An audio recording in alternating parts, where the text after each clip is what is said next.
So what I wanted to ask you is, how do you feel about your transition? Do you feel like it's been a steady progression over time from when you first started to where you are now?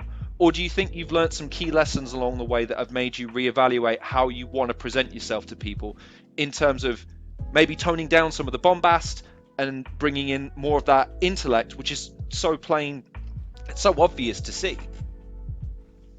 Well, I would say, first of all, that's very, very kind of things you said there, and I'm not sure all of it is true, but it's very nice of you to say all of it. My transition, what have I done? I mean, I've always just like...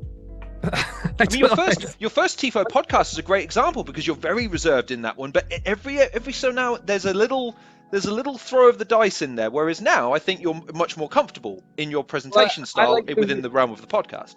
I like to read I read the room and work out with the spaces. It's a bit like how I play Fireside. Is that what I'll do often is cover for everyone else and work out what my role is in the team. So there's the things I want to do, often you can't do because someone else has taken that space. Sometimes you just have the space naturally, so you have it, so you can be the striker or the attacking midfielder.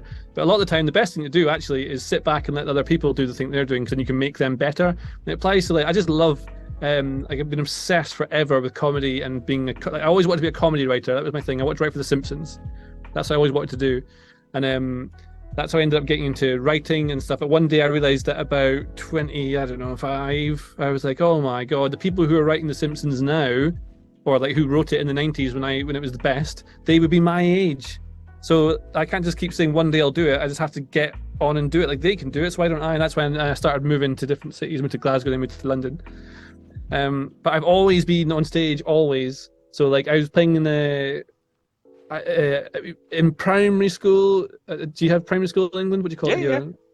So I remember did a comedy show with I made one of my best friends do that with me for the class. It was obviously rubbish, but that's showing off. Maybe it's like to show off. I just want attention. That's probably what it is. Just want constant attention. And so I would do that. Then I played in bands I'd learned to play guitar, started so I could write songs. I started doing that and started playing I played piano as well. And so I was doing that when I was 13, 14, always showing off, always on stage. And I was playing in gigs. I was going on tour by the time I was 17 around the country. Went to around Europe. Went to Belgium. We played some gigs around Belgium. That was fun. Is in Europe. It's in Europe. In Europe still.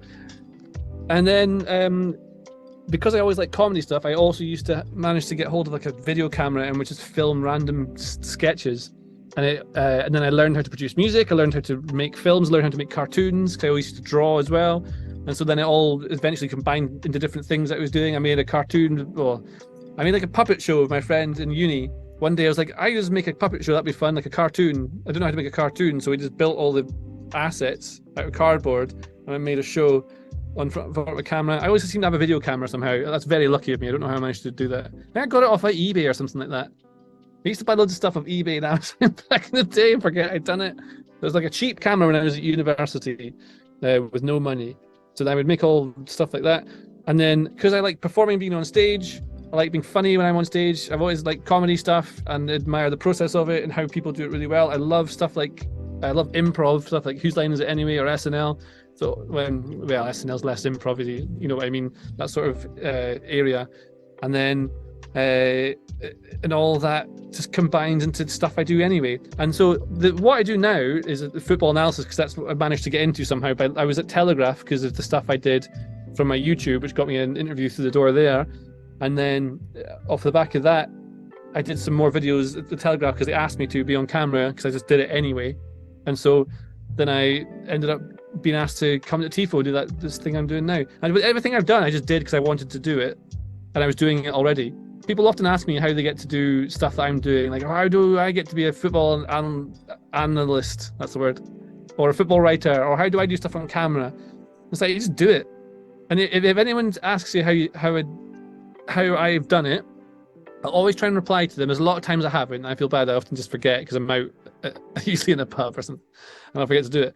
And then but if I ask them what they have already, they'll often say nothing because they haven't got anything yet. But I just started. I didn't get a leg up or anything like that. I just started doing stuff, and then some people seem to like it. It was lucky. Right place, right time. You got to work really hard. Be nice to everyone. I don't know. I assume that's where you're going with that question.